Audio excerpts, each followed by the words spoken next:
በህይወቴ ውስጥ ቤተሰቤ ትልቅ ድርሻ አለው። ከአንድ የገጠር መንደር ውስጥ አነሳህልኝ። እስከ 11ኛ ክፍል መግቢያ ድረስ ሊስትሮ ሰራ ነበረ።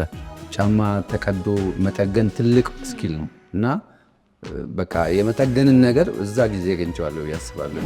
አንድ ታሪክ፣ እውነተኛ ታሪክ ምክንያት ነበር ለህልማቸው እንዲሞቱ መሞትም ካስፈለገ እንዲሞቱ። አፍንጫ ቅርጽ ወይም የጆሮ ቅርጽ እንዲስተካከል እፈልጋለሁ ብሎ ጥያቄውን ይዞ የሚመጣ ሰው ይኖራል። እንደ መብት ነው። ባላቸው ነገር አለመርካታቸው እንደዚህ አይነት ጥያቄ እንዲጠይቁ ሊያደርጋቸው ይችላል። አፍንጫዬን አስተካክል ብሎ አፍንጫው ተሰርቶ ሲያየው ደንግጦ እንዲህ አልነበረም የፈለግኩት። በፕላስቲክ ሰርጀሪ ላይ መጥፎ ኢሜጅ የፈጠሩ ስህተቶች አሉ። የህክምና ስህተት በተለይ የጡት ማተለቅ ሂደት ላይ ከስር የሚገባው ኢምፕላንት ይላላል። አምራለሁ ብላ ተኩላ አይኗን አውጣች ተንኩላ ይባላል።